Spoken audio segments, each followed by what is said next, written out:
Hello, everyone, and welcome to Coffee with Carrie. I'm Carrie LeZotte, your Director of Cable and Community Relations. And this is the show where I talk to people who are doing their best to make Bloomfield Township a great place to live, work, and play. And today, I'm my own guest, but I thought since it would be a better conversation for me to have with someone else, I have invited my operations manager, Greg Black, to be on the show with me. And so he'll be doing the interview. And Greg, we haven't had you on, I think, since I started. So it's nice to see you in front of the camera again. Well, thanks so much for having me on the show. The reason for the show to have this format is that I just went to Washington, D.C. Last week to talk to some people about community television. So tell us a little bit about why you were in D.C., exactly what Hill Day is, and what you were kind of trying to chat with people about. So it was my first time doing a visit like this, and it was coordinated by the Alliance for Community Media, which is an association that I belong to. And they said, hey, Hill Day is coming up. And I said, well, I love Washington, D.C. And I have never had the opportunity to essentially go door to door and talk to our various representatives. And so this was a chance to just remind people of who we are, what we do, kind of what I started with, what we started talking about the show with, but to do it face to face. And even though we see our representatives here in the community, it's totally different to show up in their office, because then suddenly what you're talking about is definitely visible and a priority to them. I think when they're here, there's so many things coming at them. Not that there's not in DC, but it really emphasizes how important or critical your issue is if you take the time to go to the Capitol. So who are some of the people you talked with? Well, why don't we look at some of my photos that you can see. Here I am. This is me arriving at the Dulles Airport, and I should have gone to Reagan because I was visiting a friend, and the airport closest to her was Dulles. But in any case, so it took me a little bit longer, but public transportation is like a whole thing to figure out, and it's very stressful when you're going someplace for the first time every time you're doing it. So I think once you get used to it, but I wanted to include that because I did save money by taking public transportation instead of an Uber or a car. So instead of and I did look, and it was about the same time to get into DC. It was about 50 minutes. By train, I think it was $10, and if I would have taken a car, it would have been $60. So it was definitely a better choice for my budget. All right. So the next, that was the night before. Then the first day I showed up, this is a building on the left is where I was going, and you can see the Capitol from there. And this building, they weren't really clear where I had to go in, so this was not where I needed to enter the building. There was a huge line of people, and they were all the employees waiting to get into the building. So once I met my fixer, I'll call her, we went to Gary Peters. He was our first meeting that was coordinated, and we did get to meet with a staffer, and we had to start with explaining what's the difference between PBS and community television. And she took notes the whole time, and so that was our first meeting, and it lasted maybe 10, 15 minutes. So you're in the door pretty quickly, and the staffers who are actually working the front desk, they're often from Michigan, so it's fun to just chat them up and say, where are you from? Because they're living in DC, but that office, wherever you are, usually they're Michigan people. So it was kind of fun. Are the two Michigan senators next door? Are their offices right there? No, not at all. Not at all. And that's part of the fun in trying to figure out where you're going. And fortunately, I had someone that would pretty much led me by the hand the whole way. So as soon as I connected with her, I stopped having to think about where is the office building. So next up was we had to go to a totally different building that was probably half a mile away. And that was to see Haley Stevens. Now, we didn't actually get to see Haley Stevens in this building. So we did what was called a hall meeting. And so my handler, Shelby said that I had a great bingo card Hill Day, because a hall meeting is something that apparently that's one of the things that she had never done, and she's been doing these meetings for many years, where one of the staffers will say, okay, with all the office space is filled, so you got to step out in the hall, and then you have the 5-minute pitch of what you're there and why you're doing that. And interestingly enough, we didn't get the office because there was another group there from Bloomfield Township, so it was fun to run into somebody else while we were visiting Haley's office. And so next up, you had Yes. So I think that there was kind of a potty break going on, but in the office, they serve the Better Made potato chips that you'll find here, made in Michigan. So that was a snack that we saw in more than one office. And then we had this really interesting, like kind of a lobby area in the women's restroom in this building, which I found this just to be very visually interesting. And it's kind of like a bar set up, like what's happening in this restroom. So I don't know. That's next door to Haley's office, and I just thought it was worth including because you can find inspiration anywhere. And so I just thought that was kind of interesting. Good place to corner your local representative, maybe. If you find yeah. Right. So after we went to Haley's office, it was time for some real lunch, and then you go to the basement of this building, and this is the part where this is a Dunkin' Donut ice cream place, and then there's another area where a cafeteria, and the halls are pretty quiet, but everyone is in this area eating and getting lunch, and so you can tell like this is where meetings are happening, and you really have to kind of find a spot in order to sit down. So after lunch, we had a little bit of time to take a few photos in front of the Capitol. So that was in between where Haley's office is, and then who's our House of Representative, and then we wanted to go back and visit and try and find Alyssa Slotkin, which was in another building.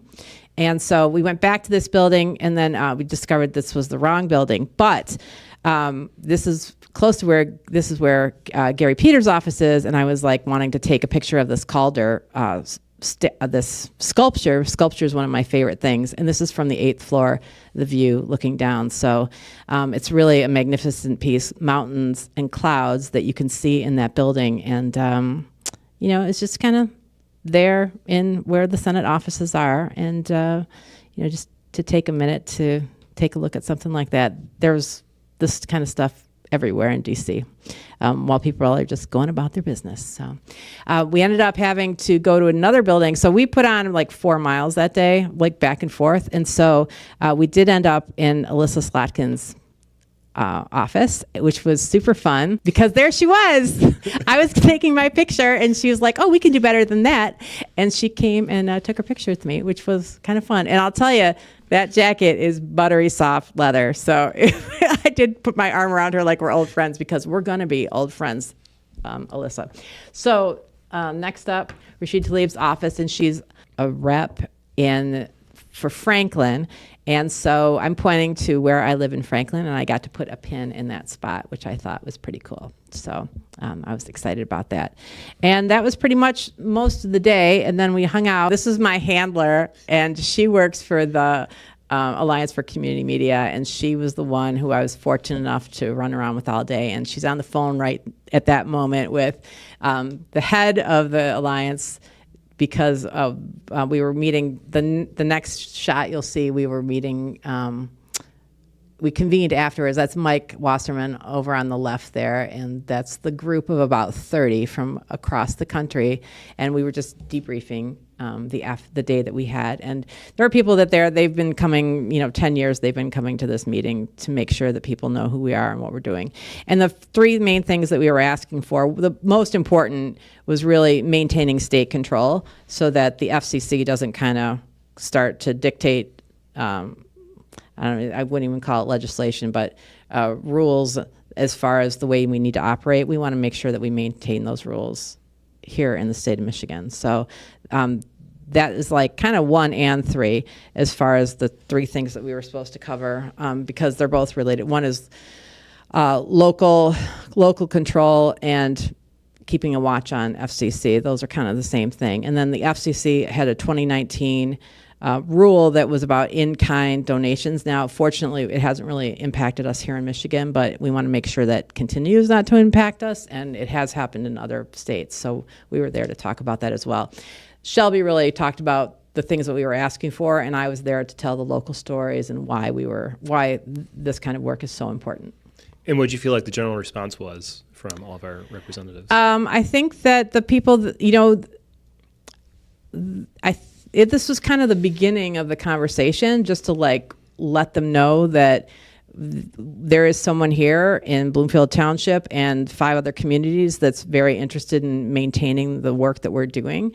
And they hadn't heard that before. Some people didn't know know even the difference between community television and PBS. So to remind them, and then this is kind of the beginning of the conversation. So now we will follow up and remind them who we are, and also invite them here into the studio, because this is a way for our representatives to let their constituents know what work they're trying to accomplish. So we're here to, help coordinate interviews with Supervisor McCready and let people know about the work that they're doing.